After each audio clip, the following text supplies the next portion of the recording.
Hello guys, I'm not gonna waste any time. Example 1. Before you uploaded your video, its duration was exactly 1 minute. But somehow after uploading it became 1 minute and a second. It's definitely because of your last frame. But what number it should be so you can have a 1 minute video? Example 2. Your frame rate is 29.97. You want to create a 2 minute video and you want to know what number should your last frame be to have a 2 minute video. Here, because you have a crazy frame rate, calculating your last frame is very hard. And finally, example 3. Your start frame is 5. You know what duration you want, but you don't know what number your last frame should be. Here, calculating last frame is very hard because of start frame not being 1. The good news is I created a software to help you with these problems. It's called FitFrame and it's only 4 megabytes and free to download. Actually, you can download it now. The download link is in description. After downloading it, you extract it and double click on this file to open it. And let's say we want to create a video in Moho and our frame rate is 30 frames per second and our start frame is 5. And in the first step, you can set a duration for your video by dragging on these input boxes. Rather than dragging, you can also click and type. If you set your duration to 0, it will tell you that you have no duration. And if you type a wrong character, it will tell you that you only can type a number. Also, if you try to type too many characters, it will tell you that the current characters are enough. To confirm your number, you can hit enter or just click outside of your input box. And on the right side, we have some presets as well. So let's say we want to create this video for YouTube short. In this case, we have to select YouTube short. And as you can see now, the duration is the maximum duration of a YouTube short. And a cool feature is that if you change the number manually, the software will automatically recognize that preset.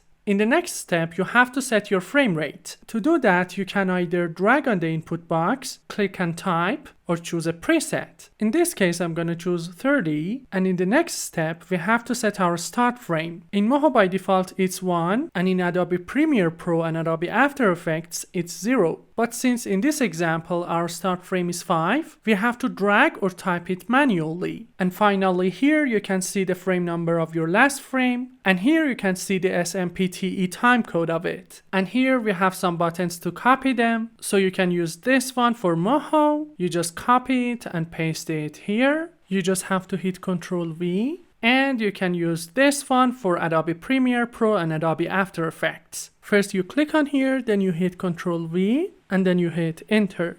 And in this corner, we have an option to change the theme. Actually, the current theme is the same as Moho 13 and 14. But if you click on this option, your theme will be the same as Moho 12. And you can see some ants walking on top of headings. I added them for fun. If you click on them, you can stun them. And finally, we have a reset button in this corner. You can click on it to reset the software. And there is a link on top that by clicking on it, you can go to my channel. And that wraps up our tutorial for today. I appreciate you tuning in and farewell.